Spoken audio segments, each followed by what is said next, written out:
Steve vai começando esse programa na sequência aos Osbourne, vá lá.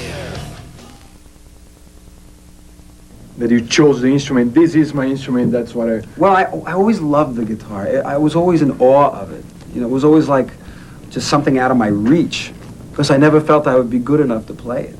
You know, and I thought, really, yeah, honest to God, I never played it. You know, my younger sister played. I was in a band. I played bongos, and my sister played the guitar.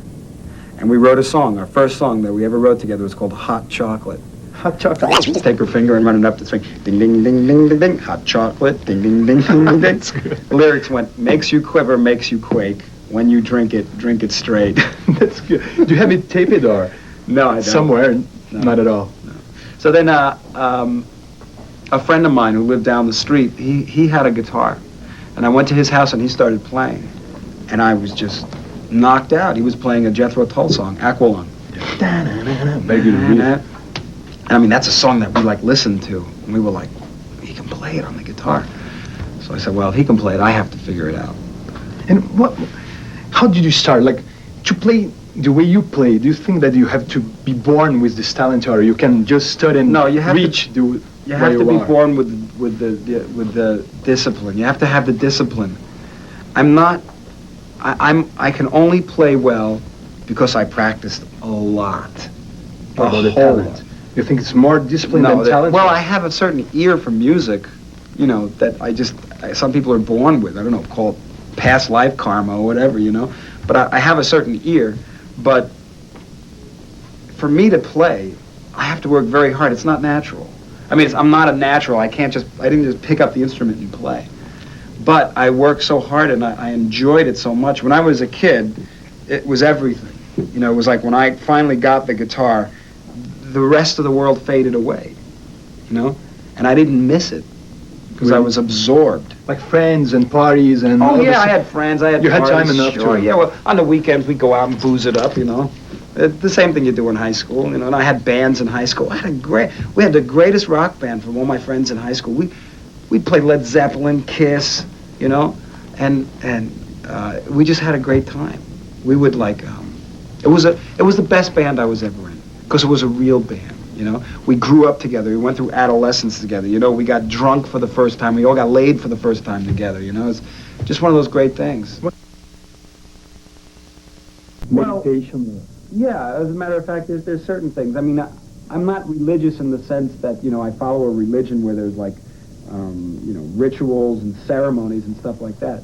But I quest for spirituality. You know, I believe, and I'm not the only one, you know, I believe that within the human being there's a great quality, a great truth, you know, a consciousness, and, you know, I'm devoted to trying to reach that. You know, that I can't help it. That's, you know, I'm not going to deny it. That's, you know, what I try to do. And I believe at the basis of all religion there's some truth, you know, there's like a real truth. But, I mean, if you listen to my music, you hear it, I'm compelled to go to a certain, you know, some people are interested in politics and their music is political. Some people are interested in, you know, sunshine and happiness, and you get, you know, that, and then, you know, you get your 9-inch nails, you know. It's very depressing. It's very, very heavy, you know. What about your relation with the guitar? I heard that, like, to play for the love of God, you stayed like 4 days without eating, and... Well, that was something that I do all the time. I mean, you know, when we were making Alien Love Secrets, both Sergio and I fasted for 10 days. You know, it's just something I do to clean out, you know, and just try to get like a mindset. For the love of God, when I recorded that, it holds a special memory for me because I remember at the time I recorded the whole record, Passion and Warfare, and then I had to mix the record. And I mixed the record so I couldn't play the guitar for like 2-3 weeks. So I lost all my calluses and everything. And then the last thing I had to record was For the Love of God. And I worked on it, and my fingers, they had holes in them. You know, it was really kind of a gruesome sight. And just to touch my face hurt. And I had to, so it was like I just dove into the pain, you know, and then I guess it paid off. Your own style, like you created a kind of a pattern, can I say about that? There are like many guitar players that, I play like like Steve Vai, or I play a la Joe Satriani, a la Steve Vai. What do you think about that? Well, I'm flattered, but I think that it's kind of hard to put your finger on what I do as a guitarist and copy it, because it's not that I'm doing stuff that's really weird. It's just, I'm playing stuff that's weird. It's where I put the music that I play and how I construct it. I'm more of a musician. I really believe that I'm more of a musician than I am a pop star, a rock star, or even a guitarist. Something like Passion and Warfare, it's a very musical record, even more than it is just a guitar record, I think. And where Alien Love Secrets, that's more of a guitar record, So to copy, somebody wanted to copy me, I guess you have to listen to the songs more than the guitar playing. Because anybody can grab their whammy bar and have a party, Sure. But it's where you do it and what notes you play when you're doing it. That's the important thing. I can't play any faster than a lot of guitar players in the street. There are guys out there who can play faster than me or whatever, but it's kind of where I put the stuff. It comes from my weird sense of harmony or whatever that makes it what it is. This weird sense of harmony, do you think that Frank Zappa was kind of responsible for that, or at least he introduced you? It was the first time that you toured, and well, if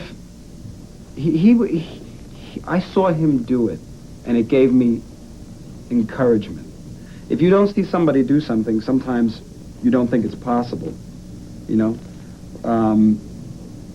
It's like I remember when I was a kid and I was listening to Jimmy Page and Jimi Hendrix, and then all of a sudden I heard Al Di Meola.